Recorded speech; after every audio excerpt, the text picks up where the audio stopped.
Hello friends, सत श्री अकाल, आदाब, नमस्ते, welcome back to our channel Ilahi reaction. आज अपने चैनल पर लेकर आए बहुत इंटरेस्टिंग वीडियो पे रिएक्शन, जिसमें हम रिएक्ट करने वाले हैं does God exist, last 6 minutes of God debate.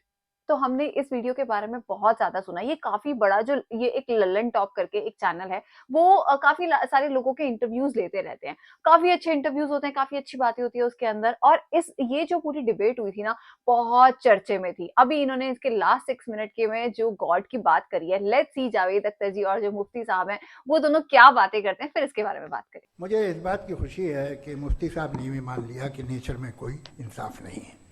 बाकी है कि आपने मेरी एक बात का जवाब नहीं दिया, जिससे मुझे शिकायत है कि फेथ क्या है, और आप फेथ मांगते क्यों हैं मुझसे?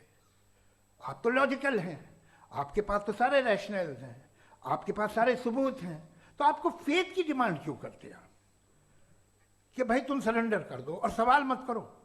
कोई मजहब सारे सवाल करने की इजाजत नहीं देता है और मना करता है कि ज्यादा सवाल ना करो, बह जाओगे तुम। कमाल ये है कि दुनिया के सारे मजहब सब जानते हैं ये दुनिया कैसे बनी थी, कैसे मिटेगी, मरने के बाद क्या होगा, इनको सब इल्म है। इनको किसी को डायनासोर होते थे पहले ये नहीं पता था, किसी को नहीं पता। किसी भी दुनिया की मजहबी किताब में डायनासोर का जिक्र नहीं है। जिस दुनिया में आप बैठे हैं सर, ये हॉल जो है, ये इलेक्ट्रिसिटी जो है, ये माइक जो है, जिस हवाई जहाज से आप आए थे, वो जिस कार से आप यहाँ आए हैं, ये सब उन लोगों की बनाई हुई है जिन्होंने सवाल किए थे। ये दुनिया जिसमें आप आज आराम से हैं, ये उन लोगों की बनाई है ये भगवान को नहीं मानते सवाल क्या? किए थे। और हर स्टेज पे इन सवालों को मकरूह कहा गया था, गलत कहा गया था। तो आज जो बातें आपके जहन से बिल्कुल परे हैं और आप हैरान होते उन्हें देख के, एक वक्त आएगा कि मामूली लगेंगे। और हुआ है, आपकी इंसानी तारीख ही है। यार ये जल्दी सारी मुफ्ती साहब फैसले आप कितने मत ज्यादा कर यंग लीजिए। लग रहे हैं। थोड़ा ये ह्यूमिलिटी रखिए कि हाँ। भाई ये हमें नहीं मालूम। काफी नॉलेजेबल भी ये लगे कहने में देख के। क्या आ रहा है? ये यूनिवर्स कहाँ तक फैली, ये कब से है और कब तक रहेगी, हमें नहीं मालूम। आपने फैसला कर लिया कब बनी। ये आपके हिसाब से कोई 14 बिलियन ईयर बनी जो समझा जाता है। उससे पहले हजारों करोड़ों अरबों साल तक खुदा बैठा क्या कर रहा था? खामोश बैठा था, ऐसे ही जमाइयाँ ले रहा था। फिर उसे आइडिया आया, यार एक काम करते, वक्त अच्छा गुजर जाएगा, यूनिवर्स बनाते। सोचिए, I think Javed Akhtar ji practical बातें करते हैं। उसकी परस्टिश ना करें। Thank you so much. तर्कों की श्रृंखला में राउंड 2 के लिए मुफ्ती साहब को आमंत्रित कर रहा हूँ। शुक्रिया। जनाब जावेद अख्तर साहब कई मरतबा दोहरा रहे हैं कि फेथ का मतलब बताइए, फेथ का मतलब बताइए। मैंने बता दिया, फेथ सही भी होता है, गलत भी होता है। और आज हम फेथ पे बात नहीं कर रहे, हम ट्रूथ और डज गॉड एग्जिस्ट पे बात कर रहे हैं। क्या डज गॉड एग्जिस्ट, ये ट्रूथ यानी गॉड है या नहीं है, इसमें से दोनों ट्रूथ क्या है। अब आप उसे फेथ कह लें, बिलीफ कह लें, नॉट माई बिजनेस। उसके बाद आपने कहा कि भाई सवाल करने से मजहब रोकता है। मैं कहता हूं जो रोकता है वो रोकता होगा, मैं नहीं रोकता, बल्कि सवाल करें, सवाल करना चाहिए। सवाल कर करके तो हम आगे बढ़ते हैं, तरक्की करते हैं, और इसीलिए मैं आज यहां पे आया हूं। लेकिन सवाल सिर्फ खुदा से नहीं होगा, आपसे भी होगा। सवाल एथिज्म से भी होगा, सवाल सिर्फ मजहब से नहीं होगा, सबसे होगा। और आज मैं सवाल करूंगा और उम्मीद है कि आप जवाब देंगे। अभी तक आपने वैसे कॉन्टिंजेंसी आर्गुमेंट का कोई जवाब नहीं दिया। चलें, आपने कहा यूनिवर्स के बारे में इटर्नल क्यों नहीं बोल देते। ये चूंकि लॉजिकली पॉसिबल ही नहीं है कि यूनिवर्स इटर्नल हो। यूनिवर्स एक कॉन्टिंजेंट चीज है जो टाइम एंड स्पेस के पाबंद है, टाइम एंड स्पेस से बाउंड है। जो टाइम एंड स्पेस से बाउंड होगा वो कॉन्टिंजेंट होगा, जो कॉन्टिंजेंट होगा वो उसकी बिगिनिंग हुई होगी, जिसकी बिगिनिंग हुई होगी वो इटर्नल नहीं हो सकता। ये तो कॉमन सी बात है। क्या बात है।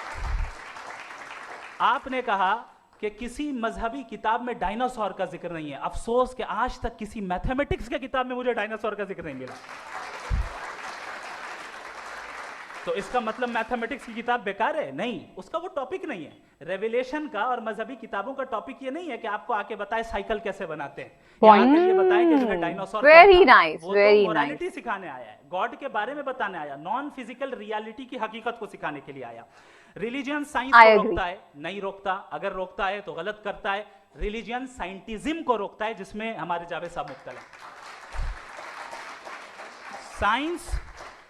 साइंस और साइंटिज्म में फर्क है। साइंटिज्म यह है कि आप समझें कि साइंस और साइंटिफिक मेथोडोलॉजी ये नॉलेज को हासिल करने का वाहिद सोर्स ऑफ नॉलेज है, यह है साइंटिज्म। हम इसे रिजेक्ट करते हैं। उसके बाद उन्होंने कहा कि भाई हमें नहीं मालूम, अगर नहीं मालूम तो क्लियरली कह देना कि नहीं मालूम है, इसमें क्या हर्ज है। तो वही तो मैं कह रहा हूं ना कि आप कह दें कि नहीं मालूम, लेकिन क्लेम क्यों कर रहे हैं कि गॉड एग्जिस्ट नहीं कर रहा है।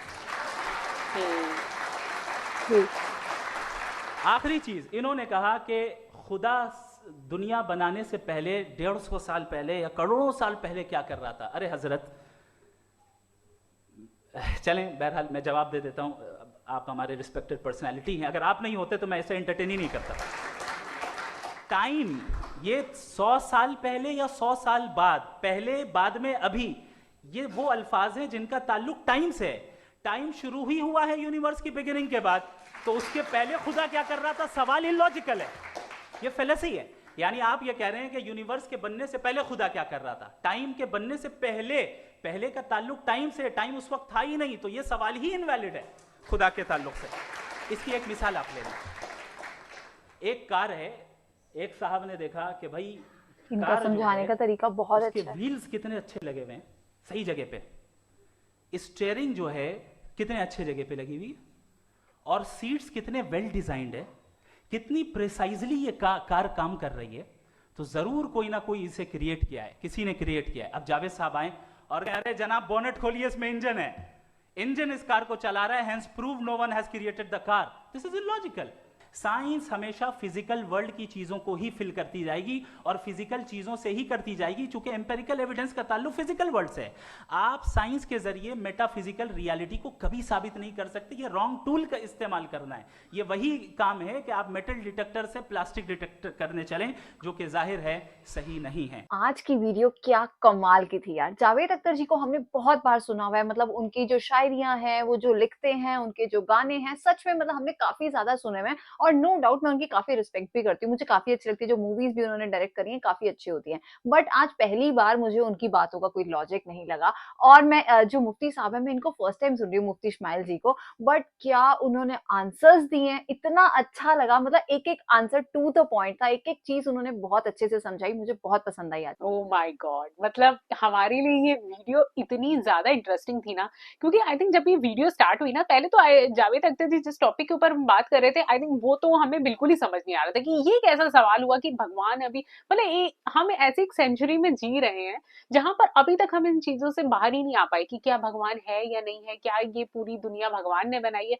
ये एक तो बहुत बेबुनियाद सवाल लगा, लेकिन जिस भी स्मार्टनेस के साथ और बहुत ही आराम से इंटेलेक्चुअली उन्होंने जवाब दिया मुफ्ती साहब जी ने, आई थिंक मुफ्ती साहब के जितने आंसर्स थे ना, सब हमें ऐसे लग रहे थे कि बिल्कुल बिल्कुल सही बोला इन्होंने। तो आई थिंक आज की जो वीडियो थी वो हमें काफी प्रैक्टिकल लगी, और मुफ्ती साहब के हम बिल्कुल फेवर में, उन्होंने जो जो जवाब दिए वो हमें काफी ज्यादा प्रैक्टिकल लगे। हमें तो वीडियो बहुत पसंद आई। इस वीडियो को लाइक और शेयर करना और कमेंट सेक्शन पे अपने सजेशन देना मत भूलिएगा। और हम मिलेंगे एक नई वीडियो में, तब तक के लिए ओके, ओके बाय। बाय।